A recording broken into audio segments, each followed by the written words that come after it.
Hello, my name is Tia Marlowe, and I am the Student Data Analyst at the San Mateo Adult and Career Education School in San Mateo, California. This is my presentation on testing multiple students remotely. Steps to success. Testing multiple students remotely using Windows 10 devices. Organize and communicate with your teachers and proctors. Create a detailed schedule. Prepare for remote testing. Plan out the steps on testing day. Helpful tips. Make sure staff and teachers are informed about remote testing policies, procedures, and expectations. Conduct a school-wide meeting where remote testing is discussed. Send a follow-up email to all staff and teachers reiterating what was discussed at the school-wide meeting. Include in the email documentation for remote testing from CASAS. Instruct teachers to go over policies and procedures for remote testing with their students. Offer proctor assistance during class time to those teachers who need help with preparing their students for CASAS testing. Create a folder in a teacher shared drive that has all remote testing information and documentation. Preparation. Remote classroom remote testing. Create a testing schedule by class and level. We found it to be much easier to test the higher levels first, since those students tend to have more tech skills and a higher level of English comprehension. The lower levels require more time, guidance, and sometimes more proctors if they need to test one-on-one. Include in the schedule the proctors who will be testing the class along with the proctors' Zoom links. All proctors have their own Zoom links for remote testing. This is worth the expense because it can be difficult to remote test using the classroom Zoom link.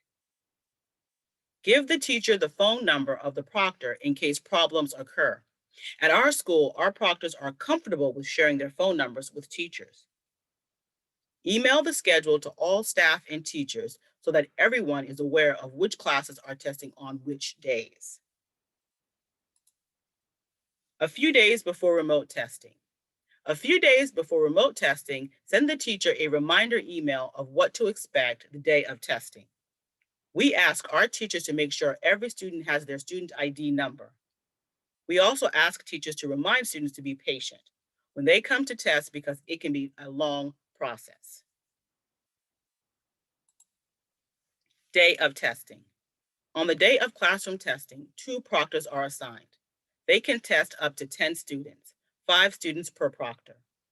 Both proctors enter a scheduled class Zoom meeting to introduce themselves and see how many students are available for testing that day.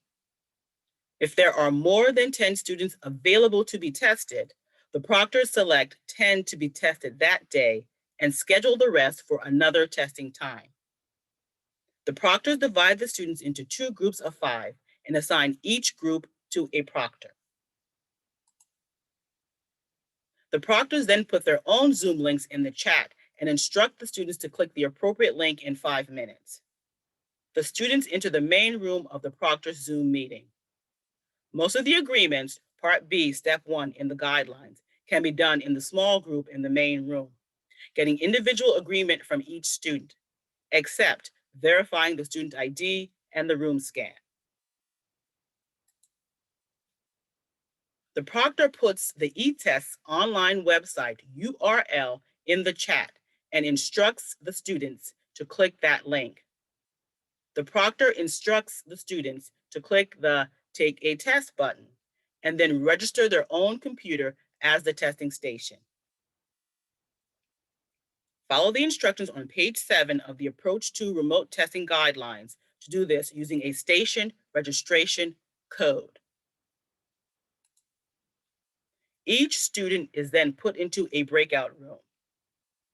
The proctor goes to the first breakout room and asks the first student to share their screen and do a room scan. The proctor asks the student to enter their ID in the Enter Your ID field and verify that the student's ID is correct. Begin the test for the student. The proctor repeats this process for the other students in the other breakout rooms. During the test, the proctor circulates among the breakout rooms, visiting each breakout room every few minutes. Proctors actively monitor the e-tests test session activity webpage. Check if students are progressing through the test. Are they stuck or going very slowly? Are they going too fast, possibly guessing or cheating? Providing proctors with a second monitor, if possible, is very helpful.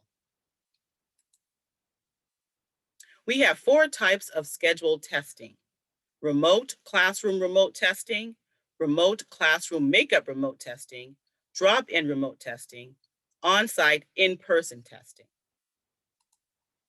We've created scheduled drop-in remote testing Zoom links.